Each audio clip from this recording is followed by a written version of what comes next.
Bonjour à tous nos abonnés. C'est avec un grand plaisir que je vous accueille sur notre chaîne. Aujourd'hui, nous allons plonger dans une affaire criminelle intrigante qui s'est déroulée aux États-Unis. Mais avant de nous immerger dans les détails captivants de cette affaire, je vous invite chaleureusement à vous abonner à notre chaîne et à partager cette vidéo afin de propager notre passion commune pour le true crime. Sans plus tarder, embarquons ensemble dans les méandres de cette sombre affaire. Tous ces événements troublants se sont déroulés dans l'État de Pennsylvanie, plus précisément dans une petite ville du nom de Lititz. Avec moins de 10 000 habitants, Lititz est l'un de ces lieux pittoresques et typiquement tranquilles qui incarnent le charme des banlieues américaines. En apparence, c'est un endroit calme, paisible, où les événements tragiques semblent appartenir à un autre monde. Mais comme on le sait trop bien, les apparences peuvent être trompeuses. Au moment des faits, Mike et Katie Borden, tous deux, âgés d'une cinquantaine d'années, vivaient paisiblement dans cette communauté. Mike travaillait comme directeur de la publicité dans une imprimerie locale, tandis que sa femme, Katie, s'occupait du foyer. Le couple avait une grande famille, 5 enfants en tout, mais avec le temps, la maison avait commencé à se vider. Au début des années 2000, leurs 2 fils aînés avaient quitté le nid pour poursuivre leurs études au collège. Restés sous leur toit, il y avait Catherine, âgée de 15 ans, Cara, 14 ans, et le plus jeune, Daniel, à peine 11 ans. Les enfants Borden ont grandi dans un cadre familial strict et structuré, où l'éducation à domicile faisait partie intégrante de leur quotidien. Mike et Katie s'étaient engagés à leur transmettre des valeurs profondément enracinées dans la foi chrétienne. Chaque dimanche, la famille se rendait à l'église où Mike, le patriarche, tenait une place de choix en tant qu'ancien. Non seulement il participait activement au service, mais il enseignait également à l'école du dimanche, partageant son savoir avec les plus jeunes. On disait de Mike qu'il incarnait les vertus chrétiennes. Il était dépeint comme un homme sincère, vertueux et assidu dans tout ce qu'il entreprenait. Sa compassion pour les autres et son attachement aux valeurs de sa foi étaient palpables. Bien qu'un peu réservé, il restait amical, toujours prêt à tendre la main à ceux qui en avaient besoin. Un détail que les membres de la communauté notaient souvent à son sujet était son accent nasal typique des habitants du Missouri. C'est là-bas d'ailleurs que Mike avait rencontré Katie. Après avoir fondé leur famille, ils avaient décidé, 10 ans plus tard, de quitter leur terre natale pour s'installer en Pennsylvanie, dans cette petite ville tranquille de Lititz, où tout semblait si paisible et confortable. Mike et Katie se sont rencontrés au lycée, et très vite, ils sont tombés amoureux l'un de l'autre. Katie, avec sa douceur et sa gentillesse naturelle, avait conquis le cœur de Mike dès le départ. Leur histoire d'amour semblait tout droit sortie d'un conte de fées, et ils étaient inséparables. À peine leurs études terminées, ils se sont mariés, prêts à entamer ensemble leur vie de couple. Katie est rapidement devenue une mère dévouée et une épouse aimante, prenant soin de sa famille avec une attention et une tendresse remarquables. Leur entourage, qu'il s'agisse d'amis, de voisins ou de proches, n'avait jamais été témoin de disputes entre eux. Aucune tension, aucun conflit sérieux. Leurs interactions étaient empreintes de gentillesse et d'attention l'un envers l'autre, à tel point qu'ils projetaient l'image du couple parfait. Un amour exemplaire, disait-on. Leurs enfants, quant à eux, étaient l'incarnation même de cette harmonie familiale. Toujours bien habillés, modestes et polis, ils faisaient bonne impression où qu'ils aillent. Les 2 filles, en particulier, Catherine et Cara, semblaient joyeuses et sociables, apportant une touche de vivacité au foyer. Pourtant, derrière cette façade idyllique, une autre réalité se jouait dans le silence des murs de leur maison, à l'abri des regards curieux des voisins. En 2005, alors qu'elle n'avait que 14 ans, la jeune et belle Cara a franchi le cap de l'adolescence, une période tumultueuse marquée par des bouleversements émotionnels. Comme beaucoup d'adolescents, elle a fait face à divers problèmes. Ses parents, Mike et Katie, toujours attentifs et aimants, se sont efforcés de la soutenir au mieux. Mike, fidèle à ses valeurs, tentait de guider sa fille en lui prodiguant des conseils sur les vertus et la moralité. Mais, comme c'est souvent le cas à cet âge, Cara ne prenait pas vraiment au sérieux les recommandations de son père. L'adolescence, après tout, est synonyme de rébellion douce. Cette même année, Cara a rejoint un groupe sportif extrascolaire. Ce groupe organisait régulièrement des événements et des fêtes, offrant à Cara un espace de liberté et de socialisation en dehors du cadre familial. C'est lors de ces rassemblements qu'elle a fait la rencontre de David Ludwig, un jeune homme qui allait bientôt jouer un rôle central dans sa vie. David Ludwig est né le 28 avril 1987, dans cette même petite ville de Lititz. À bien des égards, il partageait avec Kara un parcours similaire. Comme elle, il avait grandi dans un environnement familial profondément religieux où la foi occupait une place centrale. David n'avait jamais fréquenté l'école traditionnelle, étant lui aussi éduqué à domicile par ses parents. En apparence, il était l'incarnation du garçon ordinaire et sans histoire. Il aimait la musique, jouait au football et aidait régulièrement ses parents dans les tâches ménagères. David se distinguait également par sa sociabilité et sa gentillesse, des qualités qui lui permettaient de s'intégrer facilement dans la communauté religieuse locale. Il participait activement aux événements organisés par l'Église chrétienne où il était un membre apprécié. Parmi ses engagements, on se souvient d'une foire communautaire qu'il avait contribué à organiser, un événement où il avait même trouvé un petit emploi d'appoint. Toujours, une Bible à la main, David la lisait fréquemment pendant ses moments de pause, renforçant l'image du jeune homme pieux et dévoué. Mais comme beaucoup d'adolescents, le passage à cet âge critique n'a pas été sans turbulence.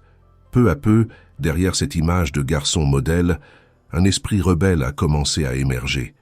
Sa curiosité pour les filles et les fêtes a pris une telle ampleur que ses convictions religieuses, autrefois si présentes, ont été reléguées à l'arrière-plan. Ce jeune homme, autrefois attaché aux valeurs chrétiennes, s'est peu à peu détourné de la voie tracée par sa famille. En 2005, son chemin a croisé celui de Kara. Elle n'avait alors que 14 ans, tandis que David approchait déjà de ses 18 ans. 4 ans d'écart, qui à cet âge semblent tout sauf insignifiants. Pourtant, cela ne les a pas empêchés de tisser un lien immédiat. Malgré cette différence d'âge, une amitié s'est rapidement développée entre eux. Ils avaient tant de points communs, une éducation religieuse stricte à la maison, des difficultés à communiquer avec leurs parents et l'envie de s'échapper dans ces nouvelles activités typiquement adolescentes, comme les soirées et les sorties. Ces similitudes ont créé un terrain fertile pour leur complicité. À ce stade, leur relation restait platonique, marquée par des conversations et des confidences. Mais, comme c'est souvent le cas à cet âge-là, les choses ont vite changé. Ce qui n'était au départ qu'une simple amitié a commencé à évoluer. Les sentiments ont grandi, et leur relation s'est transformée en quelque chose de plus fort, de plus profond. Au printemps 2005, la relation entre David et Kara a franchi une nouvelle étape. Ils ne se contentaient plus d'être de simples amis. Ils se comportaient déjà comme un véritable couple amoureux. C'est d'ailleurs à cette époque qu'un festival de jeunesse organisé par l'Église lituanienne a marqué un tournant dans leur dynamique. L'événement battait son plein. Il y avait de la musique live, des rires et une ambiance de camaraderie qui baignait toute la soirée. En plein milieu de cette atmosphère festive, une dispute a éclaté entre Kara et un jeune homme qu'elle venait tout juste de rencontrer. Leur échange avait commencé sur le parking, mais rapidement, le ton était monté et le dialogue s'était brusquement interrompu. Kara, visiblement perturbée, est retournée vers le centre de divertissement, laissant derrière elle une tension palpable. Quand David a appris ce qu'il s'était passé, il s'est immédiatement inquiété pour elle. Pourtant, malgré ses tentatives, il n'a jamais pu obtenir tous les détails de cette altercation. Lorsque Kara est finalement revenue vers lui, David l'a prise à part, loin des regards curieux. Ils ont parlé en privé pendant quelques minutes et, dans un geste instinctif de soutien, David l'a enveloppée dans ses bras. Pour les autres jeunes présents à l'événement, ce geste ne ressemblait plus à celui d'un simple ami. Leur regard, leur proximité, tout cela dégageait une intimité qui ne trompait personne. Ce n'était plus une amitié, mais bien une relation amoureuse qui se dévoilait sous les yeux de tous. Le reste de la soirée, ils se sont comportés comme de véritables amoureux. Ils ne se lâchaient plus la main, riaient ensemble et semblaient enveloppés dans une bulle de bonheur. Personne autour d'eux n'aurait pu ignorer cette transformation, tant leur complicité était devenue évidente. À partir de ce jour-là, les rumeurs ont commencé à se répandre, alimentées par les regards échangés et la complicité évidente entre Kara et David. Beaucoup disaient qu'ils étaient désormais en couple. Pourtant, pour les parents de Kara, des personnes profondément religieuses et extrêmement conservatrices, cette idée était tout simplement impensable. Ils refusaient de croire que leur fille de 14 ans pouvait entretenir une relation amoureuse, jugeant cet âge bien trop jeune pour se lancer dans des fréquentations avec des garçons. À leurs yeux, c'était hors de question. Du côté de David, son meilleur ami Simon a rapidement commencé à avoir des doutes. Après cette fameuse soirée, il avait remarqué des changements dans le comportement de son ami. Simon a même découvert que David fuyait régulièrement la maison de ses parents pour passer du temps avec Cara, et il n'était pas le seul à agir ainsi. Cara, de son côté, s'échappait également de chez elle pour rejoindre David en secret. Ce petit jeu d'évasion inquiétait Simon, qui voyait d'un mauvais œil cette relation. Surtout à cause de la différence d'âge de 4 ans, une distinction qui semblait lourde de conséquences à leurs âges respectifs. Convaincu que cette relation était malsaine et dangereuse pour son ami, Simon a décidé d'affronter David pour remettre les choses à leur place. Il voulait simplement l'aider, pensant que cette histoire ne pouvait que mal finir. Mais au lieu de trouver un David réceptif, il s'est heurté à un mur d'incompréhension et de colère. David s'est emporté, incapable de comprendre pourquoi même son meilleur ami se rangeait du côté de ceux qui, selon lui, les jugeaient. À ses yeux, le monde entier était contre eux. Il voyait sa relation avec Cara comme une rébellion romantique, une histoire digne de Roméo et Juliette. Leur amour, pensait-il, était destiné à affronter les interdits, quitte à défier tout le monde pour être ensemble. À partir de ce moment-là, l'amitié entre David et Simon a commencé à s'effriter. Les tensions autour de la relation entre David et Cara semblaient avoir creusé un fossé entre les deux amis. Pris dans la tourmente de leurs sentiments, David et Cara étaient aveuglés par leur romance naissante. Les parents de Cara, ayant découvert ces rencontres secrètes, n'ont pas tardé à réagir. Furieux contre leur fille, ils ont décidé de renforcer leur contrôle. Pendant plusieurs mois, ils ont surveillé Cara de très près, limitant ses mouvements, ses sorties et ses interactions. Chaque geste de la jeune fille était désormais épié. Cette surveillance accrue a exaspéré le jeune couple, les privant pratiquement de toute occasion de se voir ou de communiquer librement. Sentant la pression monter, David et Cara ont trouvé un moyen de duper tout le monde. Ils ont prétendu s'être séparés, jouant le jeu de l'indifférence pour apaiser leurs parents. Ils allaient même jusqu'à s'ignorer délibérément lorsqu'ils se croisaient en famille, que ce soit à l'église ou au supermarché. Aux yeux des autres, leur relation semblait bel et bien terminée. Pendant cette période de tromperie, Simon a renoué contact avec David. Il lui a parlé à plusieurs reprises de sa relation avec Cara, et à chaque fois, David assurait que c'était de l'histoire ancienne, qu'ils avaient rompu pour de bon. Simon, soulagé, pensait que son ami avait enfin compris que cette relation n'était pas saine pour lui. Cependant, peu de temps après, Simon a commencé à remarquer des incohérences. À plusieurs reprises, il a croisé David et Cara ensemble, en public, comme si de rien n'était. Ils n'avaient visiblement pas rompu du tout. D'abord, Simon n'y a pas prêté attention, pensant que peut-être il s'agissait de simples rencontres innocentes. Mais à force de les voir ensemble, il a réalisé que tout cela n'était qu'un mensonge. Ils n'avaient jamais cessé de se voir. Inquiet pour son ami et conscient que la situation échappait à tout contrôle, Simon a finalement pris une décision difficile. Il a contacté les parents de Cara pour leur révéler la vérité. La romance entre leur fille et David n'était pas terminée, malgré leurs tentatives de contrôle et les mensonges du couple. Lorsque les parents de Cara ont découvert, grâce aux révélations de Simon, que leur fille les avait trompés en continuant à voir David en secret, leur colère a éclaté.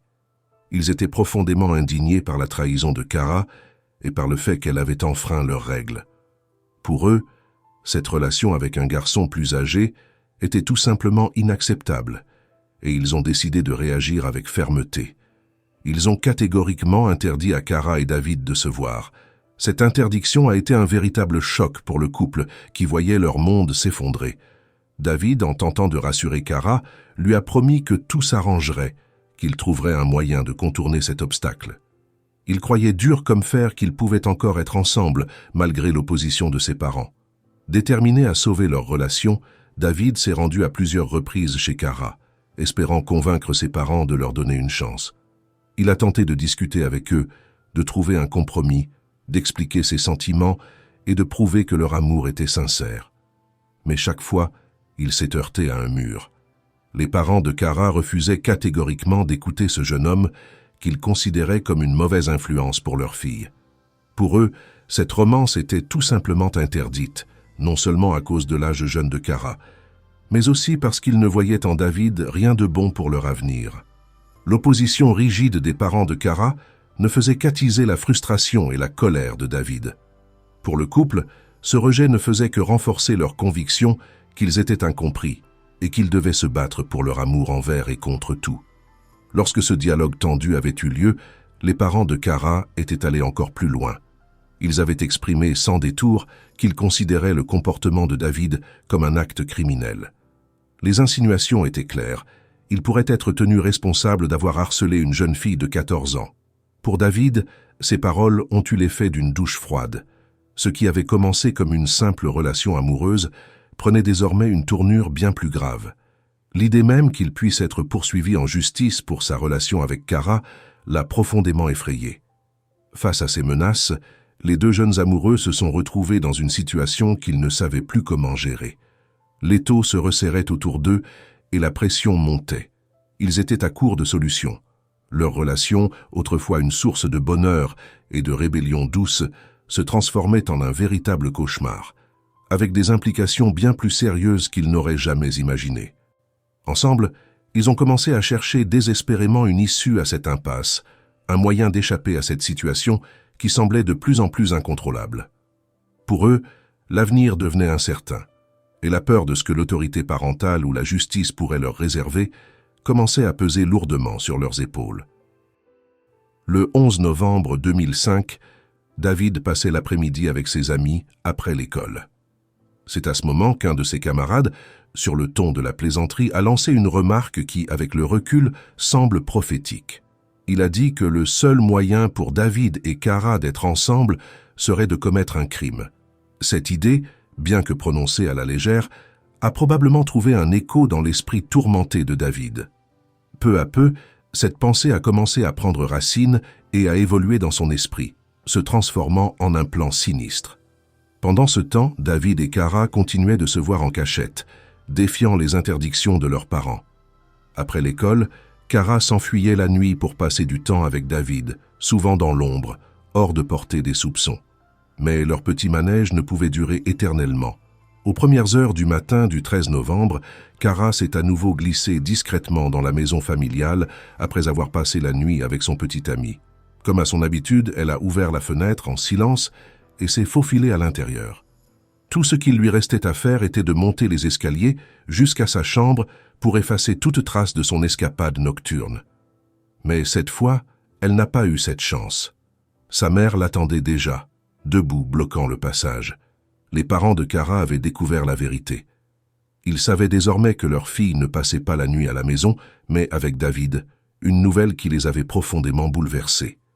Sa mère, furieuse, a immédiatement commencé à lui reprocher son comportement. La confrontation a été rapide et violente sur le plan émotionnel. Alors que la tension montait, le père de Cara est descendu rejoindre la discussion. Ils ont commencé à interroger leur fille avec insistance, exigeant des explications précises sur l'endroit où elle avait passé la nuit, bien qu'ils connaissaient déjà la réponse.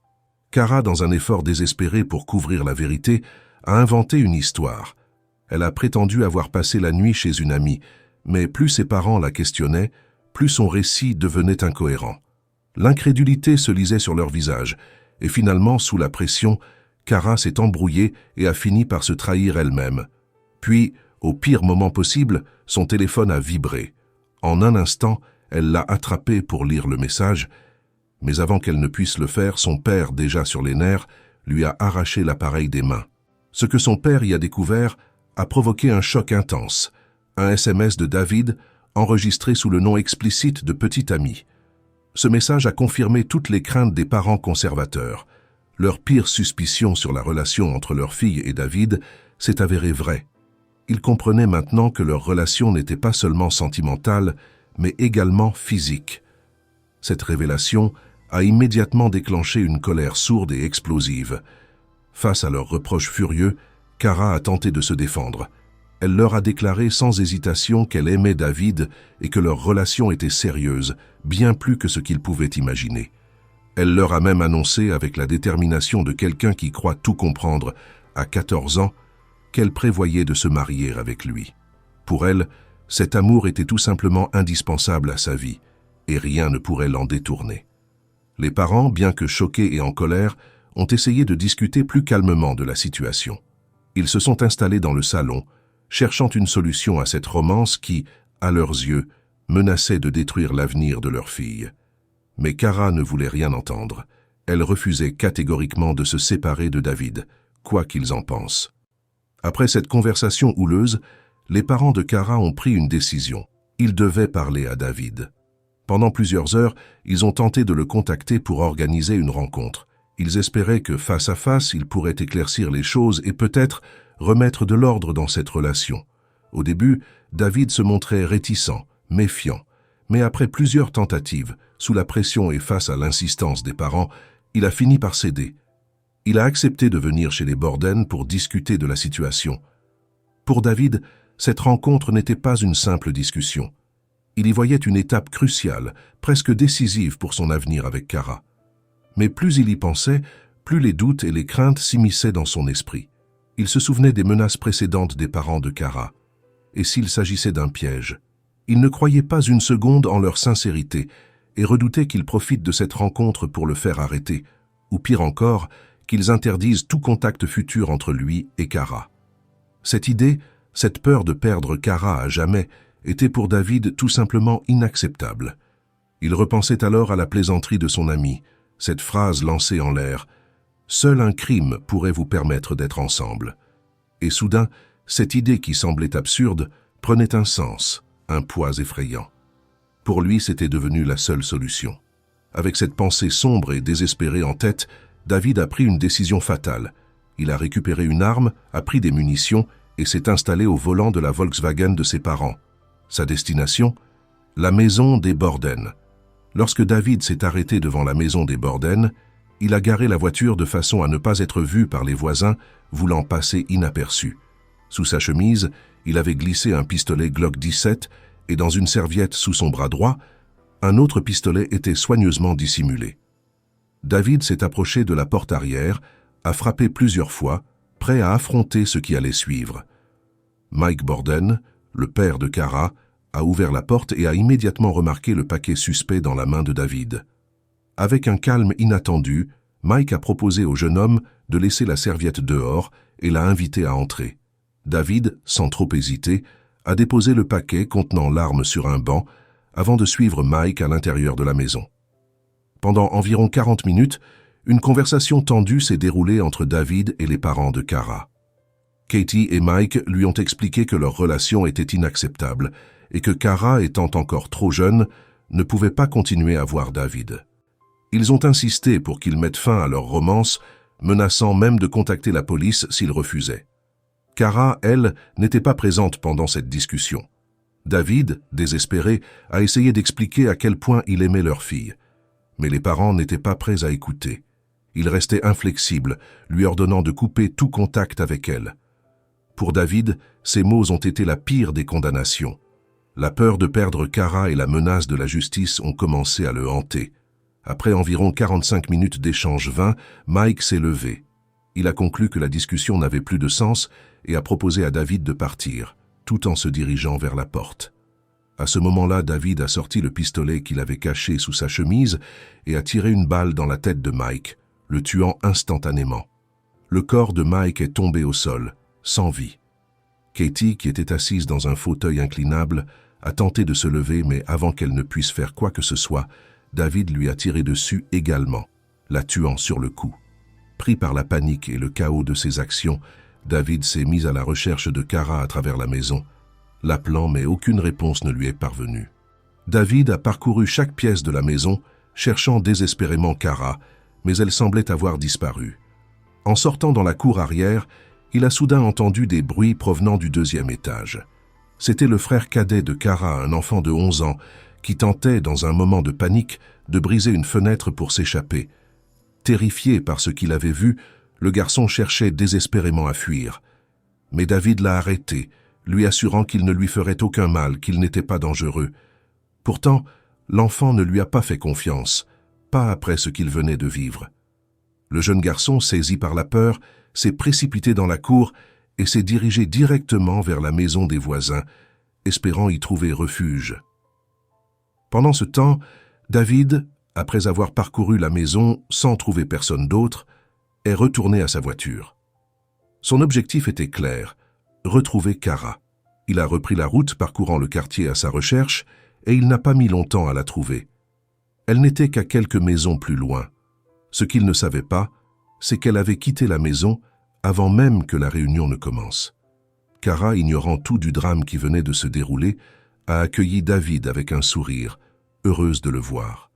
Sans poser de questions, elle a sauté dans la voiture, prenant place sur le siège passager. C'est à ce moment-là que David lui a raconté ce qu'il venait de faire. Étonnamment, Kara n'a pas réagi comme on aurait pu s'y attendre. Elle est restée étrangement calme, prête à fuir avec son petit ami, comme si tout cela faisait partie d'un plan inévitable. Peu importait à ses yeux ce qui était arrivé à ses parents, à son frère ou à sa sœur. Ce qui comptait, c'est qu'il n'y avait désormais plus aucun obstacle entre elle et David. Ainsi, leur histoire d'amour s'est transformée en une tragédie sanglante. Après avoir récupéré Kara, ils se sont arrêtés à plusieurs endroits pour rassembler ce dont ils pensaient avoir besoin, puis ils ont pris la route, traversant plusieurs États dans l'espoir d'échapper aux autorités. Mais ce qu'ils ne savaient pas, c'est que le frère cadet de Kara avait déjà raconté aux voisins ce qui s'était passé et la police avait rapidement été alertée. Avec ces informations, les autorités ont découvert l'identité du tireur et ont immédiatement lancé un avis de recherche pour retrouver David et Kara. Désormais, ils n'étaient plus seulement des adolescents en fuite, mais des criminels recherchés dans tout l'État. Chaque patrouilleur, chaque policier était en alerte. Une véritable chasse à l'homme venait de commencer. Les jeunes amoureux avaient élaboré leur plan d'évasion, convaincus qu'ils pourraient s'enfuir loin, très loin, et vivre heureux ensemble malgré la tragédie qui avait marqué le début de leur fuite. David et Kara étaient persuadés que personne ne les retrouverait, qu'ils parviendraient à échapper à la justice et à commencer une nouvelle vie loin de tout. Mais, pendant qu'ils rêvaient d'un avenir ensemble, la police, elle, était déjà sur leurs traces. Grâce à la technologie moderne, les autorités suivaient leurs déplacements de près. Les téléphones portables des fugitifs émettaient des signaux et l'utilisation de leurs cartes bancaires permettait de suivre chacun de leurs mouvements. Leur première étape était un distributeur automatique où David a retiré $300. Ensuite, ils se sont rendus à une station-service pour faire le plein d'essence. De là, le couple est parti dans un magasin pour acheter de nouveaux vêtements, espérant changer d'apparence et éviter d'être reconnus. En l'espace d'une journée, David et Kara ont parcouru une longue distance et sont arrivés à Belleville, dans l'Indiana. Mais à ce stade, les autorités ne relâchaient pas la pression. Une alerte nationale avait été lancée et la situation devenait de plus en plus critique. La police soupçonnait que David avait kidnappé Kara, craignant pour la sécurité de la jeune fille. Ils redoutaient aussi que quiconque croisant leur chemin soit en danger. Cependant, en examinant attentivement les dizaines d'enregistrements de caméras de surveillance le long de leur itinéraire, les enquêteurs ont fait une découverte troublante. Kara n'était pas une victime dans cette histoire. Elle voyageait volontairement avec David. Aucune tentative d'évasion, aucun signe de détresse. Il était clair que sa liberté n'était pas restreinte et qu'elle partageait pleinement le désir de fuir avec lui. L'étau s'est resserré autour d'eux et des dizaines d'officiers ont été mobilisés pour mettre fin à leur cavale. Un des policiers a réussi à les localiser et à les forcer à quitter la route. La voiture de David a percuté un arbre à une vitesse de plus de 60 km/h. Heureusement, ni David ni Kara n'ont été blessés, car les airbags se sont déclenchés, les protégeant du pire.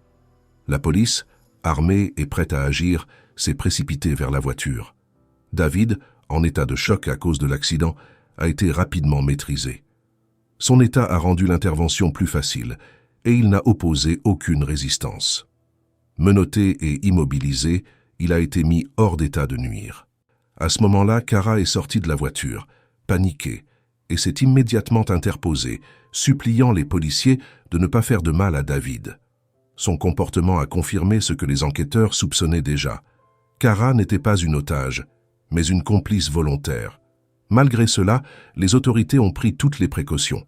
Ils lui ont ordonné de se coucher face contre terre, et bien que Kara ait hésité un instant, elle a fini par obéir. Elle a également été menottée et placée en garde à vue. Finalement, après avoir traversé 3 États dans leur fuite désespérée, David et Cara ont été capturés. Les amoureux ont été emmenés au poste pour être interrogés. Ce qui avait commencé comme une romance interdite s'était terminé en une tragédie criminelle, marquée par des meurtres et une cavale qui avait tenu tout un pays en haleine. Cara était profondément surprise lorsqu'elle a découvert que non seulement elle et David étaient recherchés, mais qu'ils faisaient également la une des informations. Elle n'avait jamais imaginé que les événements prendraient une telle ampleur, et encore moins aussi rapidement. Le couple qui pensait pouvoir fuir discrètement se retrouvait désormais au centre d'une chasse à l'homme national. Lorsqu'ils ont été arrêtés, David et Cara ont été immédiatement séparés et interrogés dans des pièces voisines. Les policiers ont pris soin de recueillir leurs témoignages distincts, ce qui a permis de mettre en lumière plusieurs détails importants pour l'enquête. Parmi ces révélations, l'une des plus choquantes fut que David et Cara avaient commencé à planifier leur évasion bien avant le crime.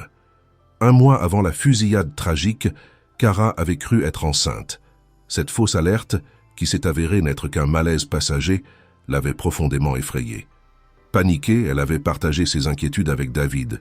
Convaincus qu'ils devaient échapper au contrôle de leurs parents pour élever cet enfant ensemble, ils avaient commencé à élaborer un plan pour s'enfuir. À ce moment-là, ils ne s'étaient pas préoccupés de savoir où ils iraient, comment ils survivraient, ou même comment ils subviendraient aux besoins de cette nouvelle vie qu'ils imaginaient. Plus tard, lorsque Cara a réalisé qu'elle n'était finalement pas enceinte, cela n'a pas freiné leur désir de fuir. L'idée de s'échapper leur semblait être la seule solution raisonnable à leurs yeux, même sans la perspective d'un enfant. Officiellement, le couple avait prévu de s'enfuir le soir du 13 novembre, le jour où les parents de Cara devaient assister au mariage d'un ami. Mais les événements ont pris une tournure dramatique bien avant cela. Pour des raisons qui n'étaient pas encore totalement claires, David a choisi de prendre l'arme et de commettre l'irréparable plus tôt que prévu. Un autre élément clé de l'enquête concernait la relation intime entre David et Cara. En Pennsylvanie, l'âge légal du consentement est fixé à 16 ans. Cara, n'ayant que 14 ans au moment des faits, se trouvait donc sous l'âge de consentement légal. Le fait que leurs amis et connaissances savaient que David et Cara entretenaient des relations intimes avait inquiété bon nombre de personnes. Plusieurs avaient tenté de dissuader David de poursuivre cette relation, car selon la loi, cette différence d'âge de 4 ans faisait de lui un criminel. Ses actions, bien que motivées par ce qu'il considérait comme de l'amour, étaient en réalité des violations graves du cadre légal en vigueur. Lors de la perquisition au domicile de David, les forces de l'ordre ont découvert une véritable cache d'armes. Parmi elles se trouvaient un pistolet semi-automatique et une carabine. En plus de ces armes, une grande quantité de munitions a été retrouvée, ce qui a immédiatement renforcé l'idée que David s'était préparé sérieusement à commettre un crime. Le fait qu'il ait accumulé autant de matériel indiquait clairement qu'il n'avait aucune intention de laisser en vie les parents de Cara, contrairement à ce que certains auraient pu penser au départ. Les découvertes troublantes ne s'arrêtaient pas là. En fouillant l'ordinateur de David, les enquêteurs sont tombés sur une vidéo de 18 minutes dans laquelle le jeune homme discutait avec un ami de la possibilité d'entrer par effraction dans une maison. Une partie de la vidéo semblait même montrer un tel acte, bien que l'authenticité de l'enregistrement n'ait pas pu être confirmée. Il s'agissait probablement d'une mise en scène, une sorte de blague sinistre. Cependant, cela ajoutait un nouvel élément à la personnalité inquiétante de David, un goût pour la violence et les scénarios criminels, même en plaisantant. Au fil de l'enquête, la police a continué à découvrir des aspects toujours plus sombres de la vie de David. En fouillant son téléphone portable et son ordinateur, les enquêteurs ont trouvé des centaines de messages échangés avec Cara, des conversations où il flirtait, puis échangent des photos et même des vidéos intimes. Mais ce n'était pas tout. Une autre découverte a choqué les autorités. Quelques mois avant de commencer sa relation avec Cara, David avait déjà rompu avec une autre jeune fille, elle aussi mineure. Il avait été tout aussi passionnément amoureux d'elle, et comme avec Cara, il avait envisagé de s'enfuir avec cette adolescente pour échapper aux interdictions de ses parents. Cette précédente relation avait failli prendre un tournant similaire, mais le père de la jeune fille avait réussi à intervenir à temps en contactant la police.